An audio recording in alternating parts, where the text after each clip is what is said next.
এরপরেও প্রথম আকাশটি কোথায় এর কোনো হদিস এখনো মিলেনি, হয়তো মিলবেও না। কত দূর দিয়ে আকাশ আমাদেরকে ফুটবলের ন্যায় পেটের ভিতরে নিয়ে ঘুরছে। চিন্তা করুন প্রথম আকাশটি কত বড়।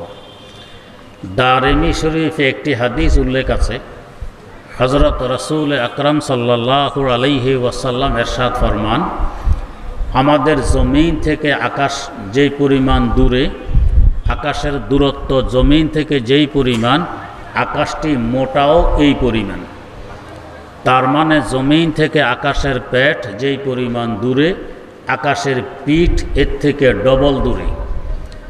আবার এই পরিমাণ জায়গা ফাঁকা, তারপর দ্বিতীয় আকাশ, ওই আকাশটিও ফাঁকা পরিমাণ মোটা। দ্বিতীয় আকাশও প্রথম আকাশকে ফুটবলের ন্যায় পেটের ভিতরে নিয়ে ঘুরছে। এরপরে আবার এই পরিমাণ জায়গা ফাঁকা, তারপর তৃতীয় আকাশ, ওই আকাশটিও ফাঁকা পরিমাণ মোটা। এভাবে চতুর্থ আকাশ, পঞ্চম আকাশ, ষষ্ঠ আকাশ, সপ্তম আকাশ।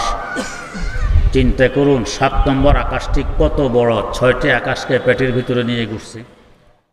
নাহমাদুহু ওয়া নুসাল্লি আলা রাসূলিহিল কারীম, আম্মা বা'দ। ফাআউযু বিল্লাহি মিনাশ শাইতানির রাজীম। বিসমিল্লাহির রহমানির রহিম। ওয়া নাদাউল মাওয়াজিনাল কিসতা লিয়াউমিল কিয়ামাহ। সাদাকাল্লাহু মাওলানাল আযীম। ইমাম বুখারী রাহিমাহুল্লাহ ইখলাসের হাদিস দিয়ে কিতাব শুরু করলেন। কিয়ামতের মাঠে যে আদম সম্প্রদায়ের আমলসমূহ এবং কথা মাপ দেয়া হবে, এই আলোচনা দিয়ে কিতাব শেষ করলেন। তার মানে কিতাব শুরু করার সময় উদ্বুদ্ধ করলেন যে কিতাব পড়া আরম্ভ করবে তো ইখলাসের সাথে করবে, পড়ানো আরম্ভ করবে ইখলাসের সাথে করবে, যে কোনো আমল করবে ইখলাসের সাথে করবে, যে কোনো কথা বলবে ইখলাসের সাথে বলবে। এতে করে কিতাব পড়ানোর আমল এবং কথার ওজন হবে। যে আমল এবং কথার মধ্যে ইখলাস থাকে না, সে আমল আর কথার ওজনও থাকে না, ওজন শূন্য হয়। এরপর হাসর মাঠে যে আদম সম্প্রদায়ের আমলসমূহ এবং কথা মাপ দেয়া হবে, এই সম্পর্কে প্রথমে এক টুকরা আয়াতে কারিমা পেশ করলেন। ওয়া নাযাউল মাওয়াজিনাল কিসতা লিয়াউমিল কিয়ামাহ। আল্লাহ পাক বলেন, আমি কিয়ামতের দিবস ইনসাফের পাল্লা প্রতিষ্ঠা করব। পাল্লাকে আরবিতে বলে মিজান, এর বহুবচন মাওয়াজিন। আল্লাহ পাক এখানে মাওয়াজিন শব্দ ব্যবহার করলেন। এর থেকে অনেকেই মত প্রকাশ করেছেন যে হাসর মাঠে পাল্লা হবে একাধিক, এক এক রকম আমলের জন্য এক এক রকম পাল্লা হবে। যেমন আমরাও বর্তমানে সোনা রূপা মাপার জন্য একরকম পাল্লা ব্যবহার করি, রড মাপার জন্য আরেক রকম পাল্লা ব্যবহার করি। সোনা রূপার পাল্লা রড মাপা যায় না, রড মাপার পাল্লায় সোনা রূপা মাপা যায় না। তেমনিভাবে হাসর মাঠেও এক এক রকম আমলের জন্য এক এক রকম পাল্লা হবে। নামাজের জন্য এক রকম, রোজার জন্য আরেক রকম, যাকাতের জন্য আরেক রকম। তবে বুখারী শরীফের প্রসিদ্ধতম ব্যাখ্যা গ্রন্থ ফাতহুল বারীতে উল্লেখ আছে, আসলে পাল্লা হবে একটি। পাল্লা একটি হলে আল্লাহ পাক বহু বচন কেন ব্যবহার করলেন? তো পাল্লার বড়ত্ব বোঝানোর জন্য বহু বচন ব্যবহার করলেন। যদিও পাল্লা একটি হবে, বড় হবে এই পরিমাণ যে 7 তবক জমিন ও আসমান যদি ওই পাল্লায় তুলে দেয়া হয়, তারপরও পাল্লার টুকরির ভিতরে এগুলো ডুবে যাবে। পাল্লার ডান্ডির দুই পার্শ্বে 2টি টুকরি ঝুলন্ত অবস্থায় থাকে। এক একটি টুকরি এত বড় হবে সাতবক জমিন ও আসমান ওই টুকরিতে রাখলে টুকরির ভিতরে ডুবে থাকবে, টুকরি আরো বড়। শুনতে তো ছোটয় শোনা যায় যে সাতবক জমিন ও আসমান, বাস্তবে এই সাতবক জমিন ও আসমান কত বড় আমরা এর কল্পনা করতে পারবো না। তারপরও একটু ধারণা দেওয়ার চেষ্টা করছি। আমরা বর্তমান যেখানে বসবাস করছি এটি একটি গ্রহ, এর নাম পৃথিবী। এই পৃথিবী নামক গ্রহটি যে জগতে ঘুরে বেড়াচ্ছে সেকেন্ডে 20 কিলোমিটার গতিতে, এই জগৎকে বলা হয় সৌরজগৎ। যারা মহাশূন্য নিয়ে গবেষণা করেন তারা বলেন যে 8টি গ্রহ, কিছু উপগ্রহ ও অসংখ্য ধূমকেতু মিলে সৌরজগৎ গঠিত হয়। সৌরজগৎটি কত বড় চিন্তা করুন। আমরা যে গ্রহে বসবাস করছি এই পৃথিবী নামক গ্রহটির আয়তন 20 কোটি বর্গমাইল। কোনো গ্রহ এর থেকে লক্ষ গুণ বড় আছে। আবার এই গ্রহগুলো একটি আরেকটির সাথে লেগে নেই। দুই গ্রহের মধ্যখানে দূরত্ব অনেক। যেমন আমাদের পৃথিবী নামক গ্রহের সবচেয়ে নিকটের গ্রহ হলো মঙ্গল গ্রহ। এক কাছের গ্রহটিও পৃথিবী থেকে 8 কোটি কিলোমিটার দূরে অবস্থান করে, বাকি গ্রহগুলো আরও দূরে। এত দূর দিয়ে 8টি গ্রহ, কিছু উপগ্রহ, অসংখ্য ধূমকেতু ঘুরে বেড়াচ্ছে। সৌরজগৎটি কত বড় চিন্তা করুন। আবার এই সৌরজগৎ যে জগতে ভাসমান এই জগৎকে বলা হয় গ্যালাক্সি। বিজ্ঞানীরা বলেন 15,000 কোটিরও অধিক সৌরজগৎ মিলে একটি গ্যালাক্সি গঠিত হয়। এই সৌরজগৎগুলোও একটি আরেকটির সাথে লেগে নেই। দুই সৌরজগতের মধ্যখানের দূরত্ব বিজ্ঞানীরা মাপ দিয়ে বের করেছেন 33 লক্ষ আলোকবর্ষ। কি অর্থ? আলো প্রতি সেকেন্ডে 3 লক্ষ কিলোমিটার পথ অতিক্রম করে। আলোর গতি সেকেন্ডে 3 লক্ষ কিলোমিটার। এভাবে যদি আলো সেকেন্ডে 3 লক্ষ কিলোমিটার গতিতে চলতে থাকে, সেকেন্ড নয়, মিনিট নয়, ঘন্টা নয়, দিন নয়, সপ্তাহ নয়, মাস নয়, বছর নয়, দীর্ঘ 33 লক্ষ বছর যাবৎ চলতে থাকলে যত দূর পর্যন্ত পৌঁছবে, একটি সৌরজগৎ থেকে আরেকটি সৌরজগৎ এত দূর দিয়ে ঘুরে বেড়াচ্ছে। এভাবে 15,000 কোটিরও অধিক সৌরজগৎ যে জগতের ভিতর দিয়ে ঘোরে ওই জগৎকে বলা হয় গ্যালাক্সি। গ্যালাক্সিটি কত বড় চিন্তা করুন। আবার এই গ্যালাক্সি যে জগতে ভাসমান ওই জগৎকে বলা হয় গ্যালাক্সি গুচ্ছ। বিজ্ঞানীরা বলেন 15,000 কোটিরও অধিক গ্যালাক্সি মিলে একটি গ্যালাক্সি গুচ্ছ গঠিত হয়। গ্রহের তুলনায় সৌরজগতের দূরত্ব যেভাবে লক্ষ লক্ষ গুণ বেশি, সৌরজগতের তুলনায় গ্যালাক্সির দূরত্বও আরও কোটি কোটি গুণ বেশি।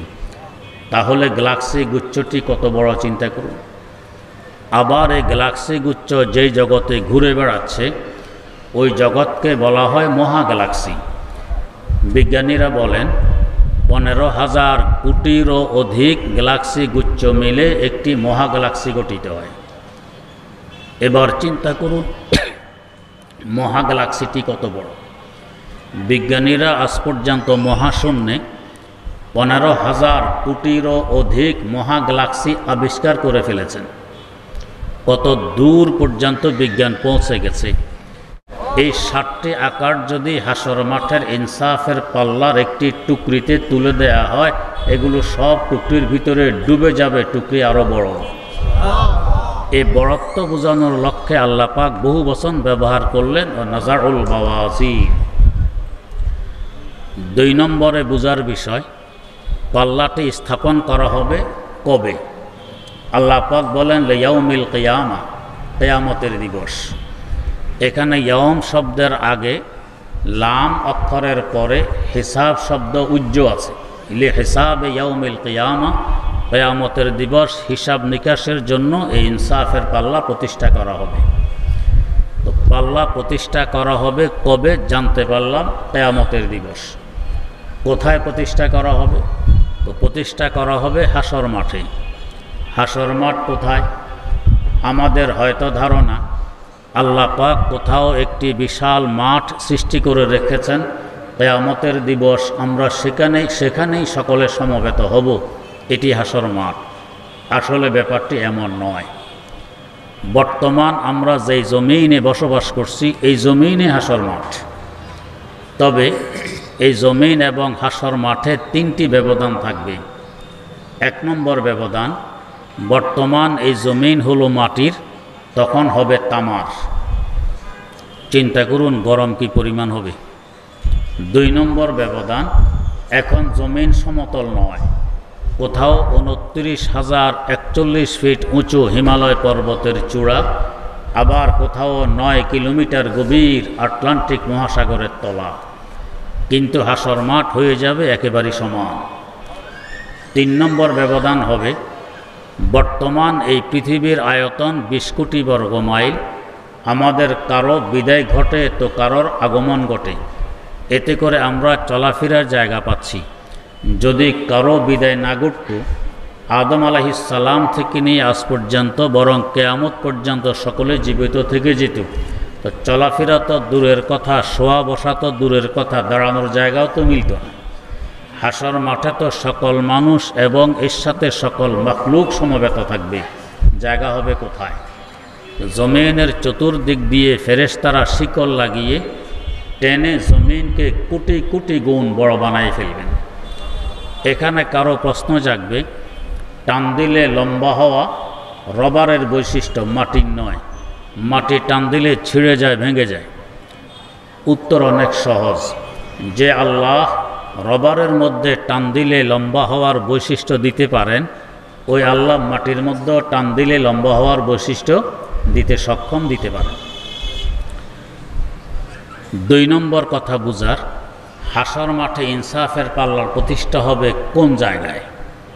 জায়গাটি হলো আদালতের সামনে, বিচারালয়ের সামনে। বিচারালয় কোথায়? বিচারালয় হলো বর্তমান যেই জায়গাকে আরাফার ময়দান বলা হয়, এই জায়গাটি হবে বিচারালয়। এখন আরাফার ময়দানের আয়তন 12 বর্গ মাইল। জমিন যেই হারে তখন বড় হবে, এ হারে আরাফার ময়দানও বড় হয়ে যাবে, এইটাই হবে বিচারালয়। এখানে একটি প্রাসঙ্গিক কথা, যদি কোনো আসামি এমন হয় বাস্তবে সে দোষী, সপক্ষে কোনো সাক্ষী নেই, বিপক্ষে সাক্ষী আছে, এই লোকটি মুক্তি পাওয়ার জন্য কি করতে পারে? একমাত্র রাস্তা, বিচারকের সাথে যদি সম্পর্ক গড়ে তোলে, বিচারকের মন যেভাবে হোক নরম করতে পারে, তবে মুক্তি পাওয়ার সুরত, এছাড়া আর কোনো সুরত নেই। এখন বিচারকের মন নরম করবে কিভাবে? তার সাথে তো সাক্ষাৎ করাই কঠিন। একটি রাস্তা আছে, সেটি হইল এই লোকটি যদি বারবার কোর্টে যাওয়া আসা করে, এক সময় না এক সময় বিচারকের দৃষ্টি পড়বে এই লোকটি বারবার কোর্টে কেন আসা যাওয়া করে। কৌতূহল হবে জানার, জিজ্ঞেস করে বসবে, তুমি বারবার কোর্টে কেন আসো? এই সুযোগে লোকটি যদি আবেগ সহকারে চোখের পানি ঢেলে দিয়ে বিচারকের মনটা নরম করতে পারে, তবেই মুক্তি পাওয়ার আশা, এছাড়া আর কোনো আশা নেই। আমাদের মধ্যে আমরা এমন কে আছি যে আল্লাহ রাব্বুল আলামিনের আখিরাতের কোর্টের আসামি নই? আমরা এমন কে আছি যার কোনো অপরাধ নেই? অহরহ আমাদের অপরাধ চলতেই থাকে, এমনকি গুনাহের জন্য ঘর থেকে বের হওয়ারও প্রয়োজন হয় না। আল্লাহ মাফ করুন। সপক্ষে সাক্ষী তো দূরের কথা, আমার অঙ্গ পর্যন্ত আমার বিপক্ষে সাক্ষী দিবে। আল্লাহ পাক ইয়াসিন সূরার মধ্যে বলতেছেন, আল ইয়াউমা নাখতিমু আলা আফওয়াহিহিম ওয়া তুকাল্লিমুনা আইদিহিম ওয়া তাশহাদু আরজুলুহুম বিমা কানু ইয়াকসিবুন। জবান বন্ধ করে দেয়া হবে, আমার হাত পা, এক কথায় সকল অঙ্গ সাক্ষী দিবে আল্লাহ, আমার মাধ্যমে এই গুনাহটি সে করেছিল, আমার মাধ্যমে ওই গুনাহটি সে করেছিল। তখন আমার উপায় কি হবে? আল্লামা রুমের ভাষায় রোজে মাহশর হর নেহা পয়দা শাওয়াদ, রোজে মাহশর হর নেহা পয়দা শাওয়াদ, پیش حق ہر مجرمہ رسوا شود دست گوید من چنین دزدیده ام لب گوید من چنین بوسیده ام گوش گوید سیده ام سمر الکلام چشم گوید دیده ام سوی حرام چشم گوید دیده ام سوی حرام হাত সাক্ষী দিবে আল্লাহ আমার মাধ্যমে সে ঘুষের টাকা নিয়েছিল, সুদের টাকা নিয়েছিল, জোর জুলুম করে আরেকজনকে মারধর করেছিল। চোখ সাক্ষী দিবে আমাকে হারাম কাজে ব্যবহার করেছে, অশ্লীল ছবি দেখার মধ্যে আমাকে ব্যবহার করেছিল। কান সাক্ষী দিবে অশ্লীল গান বাদ্য ইত্যাদি শোনার মধ্যে আমাকে ব্যবহার করেছিল। এইভাবে এক একটি অঙ্গ আমার বিরুদ্ধে সাক্ষী দিবে। বাঁচার উপায় কি? একমাত্র উপায় এই কোর্টের বিচারক আল্লাহ রাব্বুল আলামিনের রহমতের সাগরে যদি ঢেউ তোলা যায়, তুলব কীভাবে? আল্লাহ রাব্বুল আলামিন মেহেরবান সুযোগ করে দিলেন যে বান্দা আসো আমার আদালত আরাফার ময়দানে হজের মৌসুমে সূর্য পশ্চিম আকাশে ঢোলার পর থেকে নিয়ে অস্ত যাওয়া পর্যন্ত এই সময়টা আমার রহমতের সাগরে ঢেউ ওঠানোর সময়। এই সময় যদি কান্নাকাটি করে নিজের মনের কথাগুলো আবেগ সহকারে আমার দরবারে পেশ করতে পারো, তবে তুমি ক্ষমা পেতে পারো। তোমার আব্বা আদম আলাইহিস সালামের ক্ষমা এখানে হয়েছে, তোমারও ক্ষমা এখানে হবে। আল্লাহ রাব্বুল আলামিন আমাদেরকে এই ময়দানে হজের মৌসুমে বারবার হাজিরি দেওয়ার তৌফিক দান করুন। আমিন। পাল্লাটি ধরবেন কে? হযরতে জিবরিল আমিন আলাইহিস সালাম। এই বিশাল পাল্লা তিনি ধরে এই অসংখ্য কোটি কোটি মানুষের আমল সমূহ এবং কথাগুলো মাপ দিয়ে দিবেন। আল্লাহ পাক কি পরিমাণ শক্তি তাকে দান করেছেন, তার শক্তি কি পরিমাণ কল্পনা করাও তো আমাদের পক্ষে সম্ভব নয়। তাও আন্দাজ করার জন্য একটি ঘটনা বলছি। বর্তমান বিশ্বে একটি ব্যতিক্রমধর্মী সাগর আছে। এই সাগরকে ইংরেজিতে বলে ডেথ সি, আরবিতে বলে আল বাহরুল মাইয়েত, বাংলায় বলে মরু সাগর। সাগরটি জর্ডানে অবস্থিত। এই সাগর উৎপত্তি হলো কিভাবে, সৃষ্টি হলো কিভাবে? বিভিন্ন তাফসির গ্রন্থে উল্লেখ আছে এক সময় এই জায়গাটি ছিল পৃথিবীর উঁচুতম জায়গা। এই সাগরটি বর্তমানে লম্বা 81 কিলোমিটার, চওড়া 18 কিলোমিটার। তার উৎপত্তির ইতিহাস হইল এই জায়গায় বসবাস করত সাইয়েদেনা হযরত লূত আলা নবিয়িনা ওয়া আলাইহিস সালাতু ওয়াস সালামের সম্প্রদায়। তারা একটি মারাত্মকতম নিম্নমানের ও ঘৃণিত গুনাহ আবিষ্কার করেছিল। এর আগে এই গুনাহ জমিনে কখনো সংঘটিত হয়নি। এই গুনাহকে আরবিতে বলে লেওয়াতত, বাংলায় বলে সমকামিতা। আল্লাহর পয়গাম্বর জান প্রাণ দিয়ে তাদেরকে ফেরানোর চেষ্টা করেছেন, তারা ফিরেনি। আল্লাহ পাকের গজব নাজিল হইল। প্রথমে আকাশ থেকে পাথরের বৃষ্টি বর্ষণ হয়, এরপরও আল্লাহ পাকের গজব থামেনি। আল্লাহ পাক হযরত জিবরিল আমিন আলাইহিস সালামকে পাঠিয়ে দিলেন। তিনি এসে পাখা মেরে এই পুরা বস্তি, গাছগাছালি, গরু ছাগল, ঘোড়া গাদা, হাতি, মানুষ, পাহাড় পর্বত সব সহকারে আকাশ পর্যন্ত তুলে নিয়ে উল্টা করে নিচের দিকে ধাক্কা মারলেন। এক ধাক্কায় 1300 ফিট নিচে নেমে যায়। আল্লাহ পাক কোরআনে কারীমে বলেন ওয়া জাআলনা আলিয়াহা সাফিলাহা, আমি জমিনের উঁচুতম জায়গাকে নিচুতম জায়গায় পরিণত করে দিলাম। গুনাহটি যেমন নিচু, আল্লাহ পাক তার দৃশ্যমান আকৃতি ওই গুনাহ সংগঠিত যেখানে হয়েছে সেখানে দিয়ে জগৎবাসীকে শিক্ষা গ্রহণের সুযোগ দিয়ে রেখেছেন। এই সাগরের ব্যতিক্রমধর্মী কিছু বৈশিষ্ট্য আছে। 1 নম্বর বৈশিষ্ট্য, সাধারণত পানি এক সমান হয়ে থাকে। আমরা বাড়ি বানানোর সময় ওয়াটার লেভেল দিই, কিন্তু মরুসাগরের পানির লেয়ার অন্য সাগরের পানির লেয়ার থেকে 1300 ফিট নিচু। 2 নম্বর বৈশিষ্ট্য, সাগরের তলায় হাজারো প্রকারের উদ্ভিদ গজায়, পাহাড় পর্বত পর্যন্ত আছে, কিন্তু মরুসাগরের তলায় আজ পর্যন্ত কোনো উদ্ভিদের সন্ধান মিলেনি। আল্লাহর গজবের আসরার প্রভাব এখনও এই পরিমাণ, কোনো উদ্ভিদ পর্যন্ত এখানে গজায় না। 3 নম্বর বৈশিষ্ট্য, সাগরে অসংখ্য প্রাণী বসবাস করে। এমনকি ইমাম শাফি রাহিমাহুল্লাহু তাআলা থেকে বর্ণিত, স্থলে যত প্রাণী বসবাস করে জলে অন্তত এর থেকে 10 গুণ বেশি প্রাণী বসবাস করে, কিন্তু মরুসাগরে আজ পর্যন্ত কোনো প্রাণীর সন্ধান মিলেনি। আল্লাহর গজব এখনও সেখানে।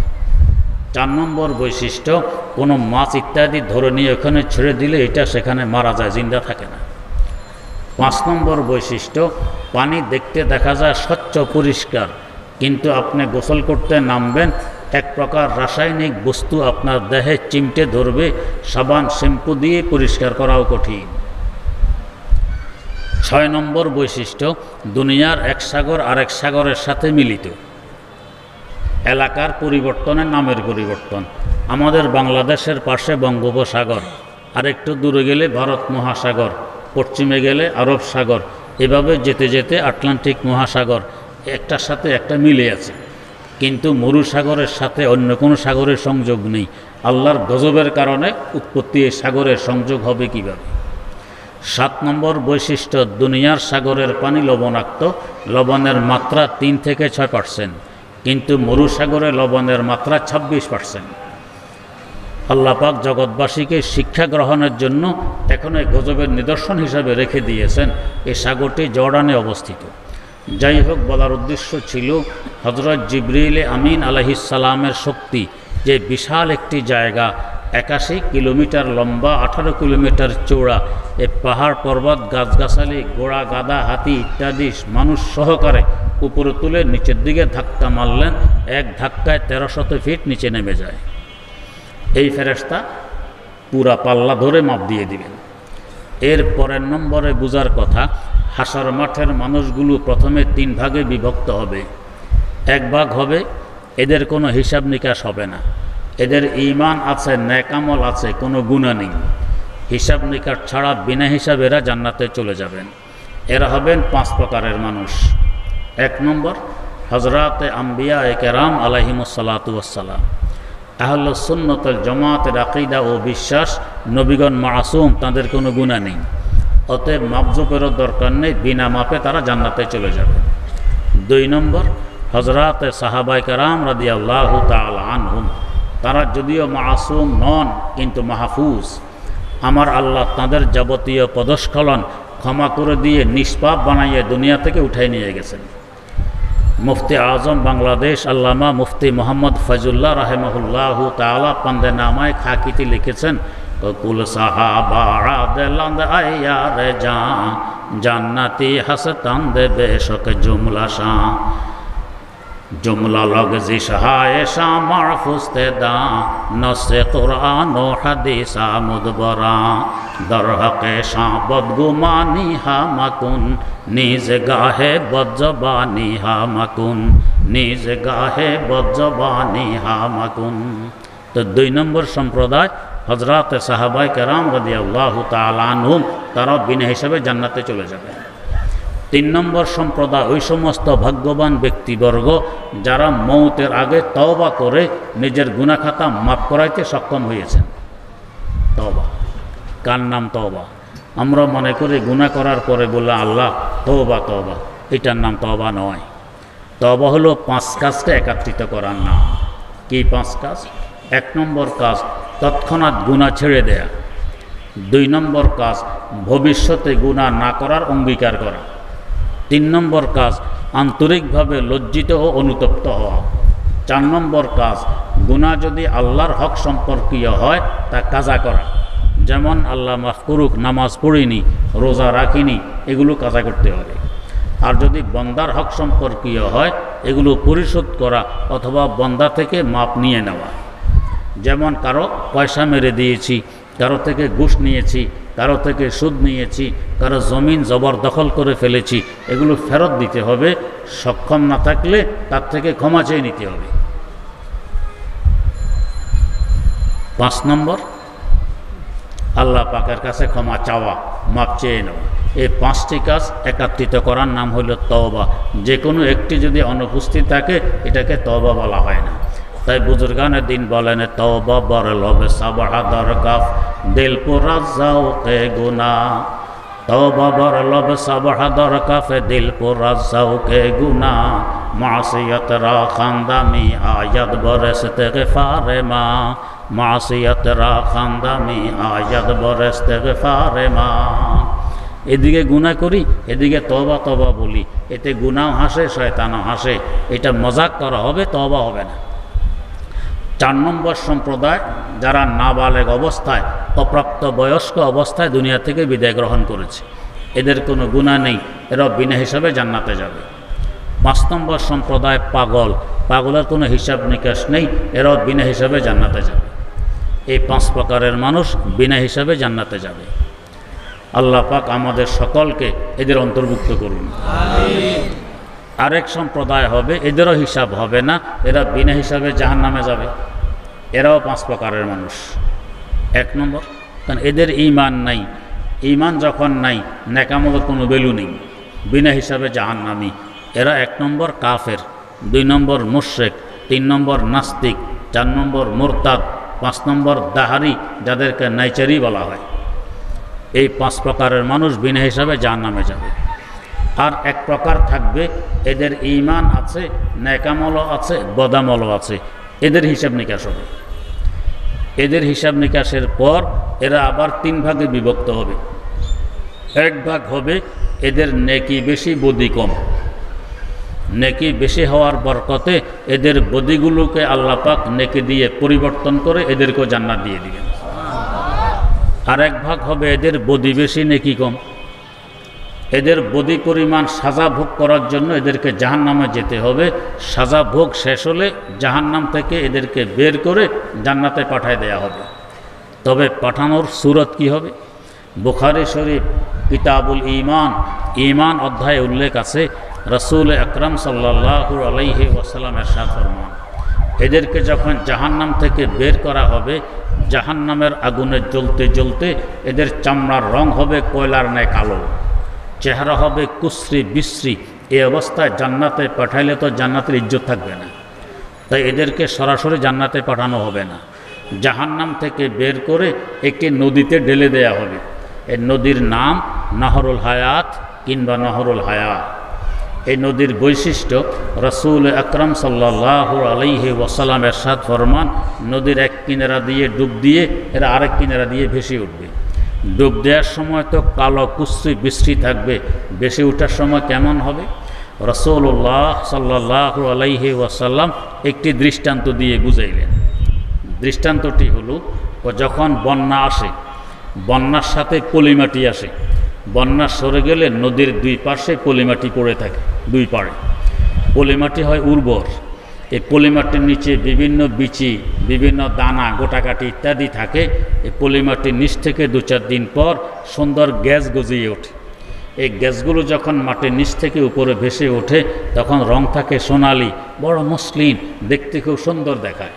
হুজুর বলেন, এই মানুষগুলো যখন নদীর ওই পার দিয়ে ভেসে উঠবে, এরকম পলিমাটির নিচ থেকে গজিয়ে ওঠা গ্যাসের ন্যায় সোনালি রঙের মসলিন হয়ে ভেসে উঠবে। সেখান থেকে আল্লাহ পাক এদেরকে জান্নাতে পাঠিয়ে দেবেন।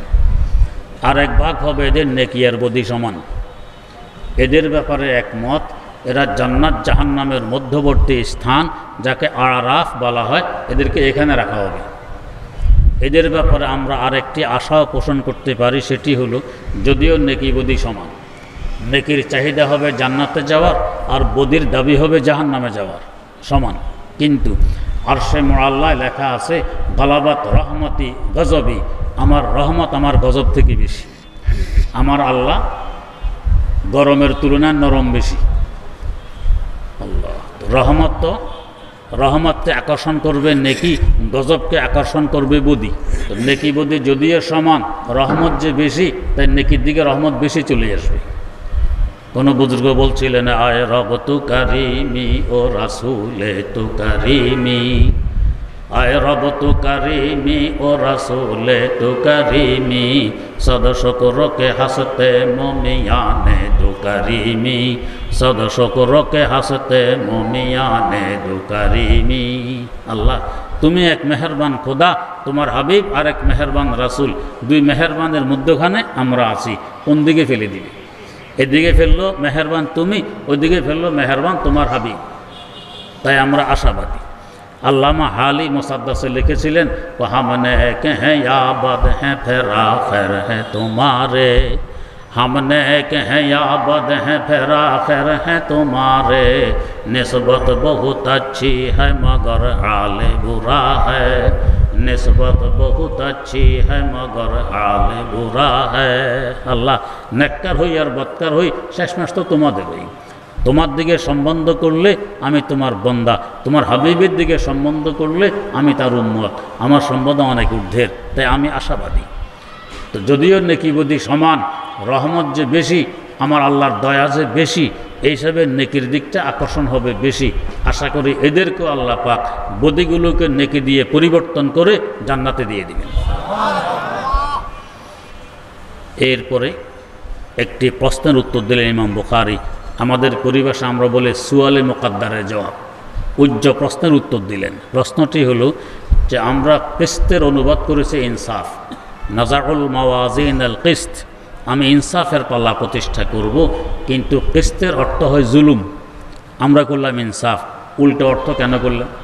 ইমাম বুখারী জবাব দিলেন যে অর্থ উল্টা হয়নি। একটি জবাব দিলেন ইমাম তাফসীর হযরত মুজাহিদ রাহিমাহুল্লাহু তাআলার উদ্ধৃতিতে, বললেন কালা মুজাহিদ, আল্লাহ হযরত ইবনে ওমর রাদিয়াল্লাহু তাআলা আনহুমার ছাত্র, তার একটি আশ্চর্য কথা, আমার আহলে হাদিস ভাইয়ারা রুকুতে যাওয়ার সময় উভয় হাত উপরের দিকে তোলেন। কেন তোলেন? ইবনে ওমর রাদিয়াল্লাহু তাআলা আনহু থেকে হাদিসটি বর্ণিত, এই জন্য তোলেন। কিন্তু ইমাম মুজাহিদ ইবনে ওমর রাদিয়াল্লাহু আনহুর ছাত্র এবং বড় মাপের ছাত্র, তিনি বলেন আমি আমার ওস্তাদের সাথে দীর্ঘ 10 বছর ছিলাম, 10 বছরে এক ওয়াক্ত নামাজেও তাকে রুকুতে যাওয়ার সময় হাত তুলতে দেখিনি। তো যিনি হাদিস বর্ণনা করতেছেন হাত তোলার, নিজে আমল করেন না, কারণ কি? তো কারণ হইল ইসলামের শুরুর দিকে হাত তোলা ছিল, পরবর্তীতে রহিত হয়ে গেছে, তাই তিনি আর হাত তোলেননি। এই রহিত আমলটি আহলে হাদিস ভাইয়েরা করেন, রহিত হওয়ার কারণে আমরা করি না, হাত তুলি না। তো ইমাম মুজাহিদ রহমতুল্লাহ আলাইহি বলেন আল কিস্তাস আল আদলু বির রুমিয়া, ও কিস্তের অর্থ যে ইনসাফ হয়, এটা রুমি ভাষায়ও ইনসাফের অর্থেই ব্যবহার হয়। আরেকটি জবাব দিলেন ওলামায়ে কেরাম বুঝবেন, সেটি হলো যে দেখো কিস্তের অর্থ জুলুম হয় কখন? যখন সোলাসি মুজারাত থেকে আসে। ও আম্মাল কাসেদ ফাহুয়াল জায়ের, সোলাসি মুজারাত থেকে কর্তাবাচক শব্দ কাসের, তখন তার অর্থ হয়, কাসেতের অর্থ জায়ের মানে জালেম, তখন হয় জুলুম। আর যদি সোলাসি মজিদ ফি বাবে ইফরালে নিয়ে যাওয়া হয়, বাবে ইফরালের একটি খাসিয়ত আর বৈশিষ্ট্য আছে, যাকে বলা হয় সলবে মাখাজ বা সলবে মাকদা, অর্থাৎ জুলুম দূরীভূত করা। তো জুলুম দূর হয়ে গেলে সেখানে ইনসাফ এসে জায়গা নেয়, তাই তার অর্থ হয় ইনসাফ। অতএব যে অনুবাদ করা হয়েছিল ইনসাফের পাল্লা প্রতিষ্ঠা করব, এটা অমূলক নয়, এটাই তার অর্থ। এরপর ইমাম বুখারী রাহিমাহুল্লাহু তাআলা নিজের সূত্র দিয়ে হাদিস বর্ণনা করতে গিয়ে বলতেছেন হাদ্দাসানা আহমদ ইবনে ইশকাবা, আশকাবা দুইভাবেই পড়া যায়, আহমদ। এখানে একটি কথা, প্রথম হাদিস যে ওস্তাদ থেকে উল্লেখ করলেন, যে ওস্তাদের হাদিস দিয়ে কিতাব শুরু করলেন, তার বাড়ি মক্কায়ে মুকাররমা, ইমাম হুমায়দি। আর শেষ ওস্তাদ আহমদ বিন ইশকাব, তার বাড়ি মদিনায়ে মুনাওয়ারা। তার মানে ইসলামের সাথে মিল দিলেন, ইসলাম মক্কায়ে মুকাররমায় শুরু হয়ে মদিনায়ে মুনাওয়ারায় গিয়ে সমাপ্তি লাভ করেছে। তার কিতাবও মক্কায়ে মুকাররমার ওস্তাদ দিয়ে শুরু করে মদিনায়ে মুনাওয়ারার ওস্তাদ দিয়ে সমাপ্ত করেছেন। ইসলাম যেভাবে আমার আল্লাহর কাছে একটি মকবুল ধর্ম, অন্য কোনো ধর্ম আর আল্লাহর কাছে মকবুল নয়, এই কিতাবটিও ইসলামের মতো আমার আল্লাহর কাছে বড় মকবুল কিতাব। তাই তো কিতাবের পরে দোয়া করলে দোয়াটাও মকবুল হয়, কবুল হয়। আরেকটি রহস্যের কথা, প্রথম হাদিস ইমাম থেকে উল্লেখ করলেন তিনি ইমাম হুমায়দি। হুমায়দির মূল মাদা আর ধাতু হা মিম দাল, হামদ মানে প্রশংসা। আর শেষ যে উস্তাদ থেকে হাদিস উল্লেখ করলেন তিনি হলেন আহমদ বিন ইশকাব। আহমদেরও মূল মাদার ধাতু হা মিম দাল। যার হাদিস সংকলন করতেছেন তিনিও মোহাম্মদ এবং আহমদ, মূল ধাতু হা মিম দাল, হামদ মানে প্রশংসা। আর যিনি হাদিস সংকলন করতেছেন ইমাম বুখারী, তার নামও মোহাম্মদ বিন ইসমাইল বিন ইব্রাহিম বারদিসবাহ। এটা না বলা চাই যেহেতু তিনি অমুসলিম ছিলেন, কারণ পরবর্তীতে আমরা দোয়া করি কি রাহিমাহুমুল্লাহু তাআলা, এই হুমের ভিতরে বারদিসবেও থাকে, কাফেরের জন্য দোয়া বৈধ নয়। দ্বিতীয়ত আমরা আরেকটি দোয়া তাদের নামের করে করি কি আল্লাহুম্মা মানফা'না বিউলুমিহি ওয়া উলুমিহিম, এই হিমের ভিতরে বারদিসবেও থাকে, কাফের থেকে আমরা কি উপকৃত হব, এদের দ্বারা ক্ষতি সাধিত হয়, তাই ওনার নাম না নেওয়া চাই। মুগিরা পর্যন্ত নিয়ে ক্ষান্ত করা চাই। যাই হোক, তো এখন অর্থ দাঁড়ায় ইমাম বুখারীর নামও মুহাম্মদ, অর্থ দাঁড়ায় প্রশংসিত নবীর, প্রশংসিত হাদিস, প্রশংসিত ওস্তাদের মাধ্যমে শুরু করে প্রশংসিত ওস্তাদের মাধ্যমে শেষ করেছেন প্রশংসিত সংকলক ইমাম মুহাম্মদ বুখারী রাহিমাহুল্লাহু তাআলা। তার মানে এই কিতাবটি যে পড়বে ইনশাআল্লাহ সে হবে প্রশংসিত, যিনি পড়াবেন তিনিও হবেন প্রশংসিত। আল্লাহ রাব্বুল আলামিন আমাদেরকে এমনই করুন। অতঃপর হাদিস বর্ণনা করতেছেন, ক্বালা নবী সাল্লাল্লাহু আলাইহি ওয়াসাল্লাম কালিমাতানে হাবিবাতানে ইলার রহমান, দুইটি বাক্য দয়ার সাগরের কাছে বড় প্রিয়। কি অর্থ? এই দুই বাক্যের ওজিফা যে পাঠ করবে, এই দুই বাক্য অনুযায়ী যে জীবন গড়ে তুলবে, সে বান্দা হবে রহমানের কাছে অনেক প্রিয়। খাফিফাতানে আলাল লিসান, দুইটি বাক্য উচ্চারণে হবে অনেক সহজ, উচ্চারণে অনেক সহজ। সাকিলাতানে ফিল মিজান, হাসর মাঠে যে ইনসাফের পাল্লার প্রতিষ্ঠা করা হবে সেখানে হবে অনেক ভারী। কি সে দুই বাক্য? সুবহানাল্লাহি ওয়া বিহামদি সুবহানাল্লাহিল আযীম। কেন এত ভারী হবে? এর এক কারণ হইল ইসলামের কিছু কাজ করণীয় আর কিছু কাজ হলো বর্জনীয়। যেমন নামাজ রোজা করণীয়, সুদ ঘুষ বর্জনীয়। তো সুবহান আল্লাহর ভিতরে বর্জনীয় সকল কাজ নিহিত, ওবে হামদিহির ভিতরে করণীয় সকল কাজ নিহিত। তার মানে গোটা ইসলাম এই দুইটি কালেমার মধ্যে এসে গেছে। ইসলামের ওজন হবে না তো কার ওজন হবে? তাই দুইটি বাক্যের ওজন হবে অনেক বেশি। দুই নম্বর কারণ, ইসলামের সার সংক্ষেপ হলো লা ইলাহা ইল্লাল্লাহ। তো সুবহান আল্লাহ দ্বারা লা ইলাহা উদ্দেশ্য, ওবে হামদিহি দ্বারা ইল্লাল্লাহ উদ্দেশ্য। তার মানে গোটা ইসলামের সার সংক্ষেপ এসে গেছে দুই কালেমার মধ্যে, তাই এই দুই কালেমার ওজন হবে অনেক বেশি। তিন নম্বর রহস্য, কিছু গুণ হলো থাকা গুণ আর কিছু হলো না থাকা গুণ। যেমন সত্যতা, সততা, বিদ্যা, বুদ্ধি থাকা গুণ, জুলুম, অত্যাচার না থাকা গুণ। আমার আল্লাহ আলিম, আমার আল্লাহ আল্লাম, এ থাকার গুণ। আমার আল্লাহ লাইসা বিযাল্লামিন লিল আবিদ, মোটেও জুলুম করেন না, জুলুম তার মধ্যে নেই। তো না থাকার গুণগুলো বোঝানো হয়েছে সুবহান আল্লাহ দ্বারা, আর থাকার গুণগুলো বোঝানো হয়েছে বিহামদিহি দ্বারা। তার মানে এই দুই কালেমার মধ্যে আমার আল্লাহর সকল গুণ চলে এসেছে। আমার আল্লাহর গুণের ওজন হবে না তো কার ওজন হবে? এই জন্য এই দুইটি কালেমার ওজন হবে অনেক বেশি। ফজিলত কি? রাসূল আকরাম সাল্লাল্লাহু আলাইহি ওয়াসাল্লাম বলেন, এই বুখারী শরীফ দোয়া অধ্যায়ে উল্লেখ আছে, যদি আল্লাহর কোনো বান্দা দৈনিক সুবহানাল্লাহি ওয়া বিহামদিহি 100 বার পড়ে, তার গুনাহ যদি সাগরের পানির ফেনা পরিমাণ হয়, আল্লাহ পাক ক্ষমা করে দেন। তো তার সাথে যদি সুবহানাল্লাহিল আযীম যোগ দেয়া হয়, তাহলে ফজিলত অন্তত দ্বিগুণ হয়ে যাওয়ার কথা। আল্লাহ রাব্বুল আলামিন আমাদেরকে তৌফিক দান করুন। এরপর দুইটি কথা। একটি কথা হইল, সনদবিহীন, সূত্রবিহীন হাদিস গ্রহণযোগ্য নয়, সূত্র সহকারে হাদিস গ্রহণযোগ্য।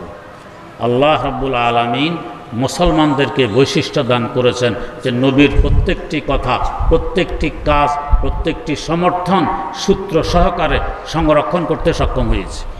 অন্য কোনো নবীর কোনো কথা, কোনো কাজ, কোনো সমর্থন উম্মতেরা সংরক্ষণ করতে পারেনি। এটা একমাত্র মুসলমানদের বৈশিষ্ট্য। আলহামদুলিল্লাহ, আমাদেরও এই হাদিসগুলো আমাদের থেকে নিয়ে আল্লাহ রাব্বুল আলামিন পর্যন্ত সূত্র সহকারে প্রমাণিত। এই হাদিস প্রথম খণ্ড, বুখারী শরীফ প্রথম খণ্ড পড়ার ভাগ্য জুটেছিল ওস্তাদে মোহতারাম শাইখুল হাদিস আল্লামা আজিজুল হক রাহিমাহুল্লাহু তাআলার কাছে। দ্বিতীয় খণ্ড মুফতি আজম আল্লামা মুফতি আব্দুল মুঈজ রাহিমাহুল্লাহু তাআলার কাছে কোরবানি পর্যন্ত। এরপর হযরতের ইন্তেকাল হয়।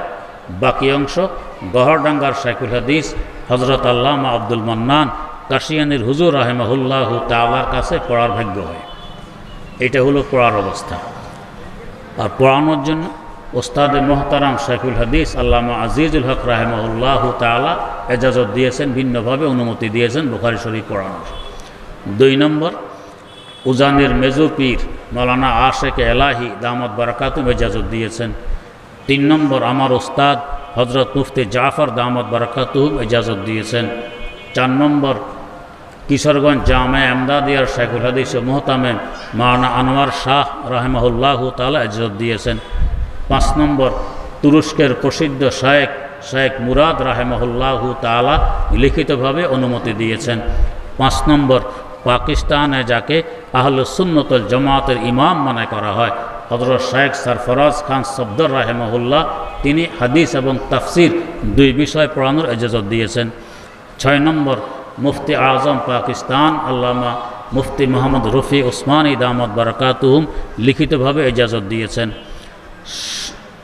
8 নম্বর, আমার শেখ মুর্শিদ শেখুল ইসলাম আল্লামা তাকি ওসমানী দামাত বারাকাতুহুম লিখিতভাবে ইজাজত দিয়েছেন। 9 নম্বর, নাক্কাদে হাদিস আল্লামা আব্দুর রশিদ নোরমানী রাহেমাহুল্লাহ, তিনিও ইজাজত দিয়েছেন 10টি হাদিসের কিতাবে 10টি হাদিস পড়ানোর পরে। 10 নম্বর, আরব বিশ্বে প্রসিদ্ধ মুকরি ও প্রসিদ্ধ মুহাদ্দিস আল মাদানী শেখ সাফওয়ান আদ দাউদি দামাত বারাকাতুহুম ইজাজত দিয়েছেন। 13 নম্বর, আরব বিশ্বে হানাফিয়াতের আলমবরদার শেখ আব্দুল ফাত্তাহ আবু গুদ্দা রাহেমাহুল্লাহ, তিনি হাদিস, তাফসির এবং ফিকহ 3 বিষয় পড়ানোর অনুমতি দিয়েছেন লিখিতভাবে। ছাত্র ভাইদেরকে বলছি, আপনারা যারা আল্লাহ পাক তৌফিক দিলে হাদিস পড়াবেন, আমার মাশায়েখদের পক্ষ থেকে আপনাদেরকে ইজাজত দেয়া গেল। আল্লাহ রাব্বুল আলামিন আমাদেরকে কবুল করুন। সুবহানাল্লাহি ওয়া বিহামদিহি, সুবহানাকাল্লাহুম্মা ওয়া বিহামদিক, আশহাদু আল্লা ইলাহা ইল্লা আনতা আস্তাগফিরুকা।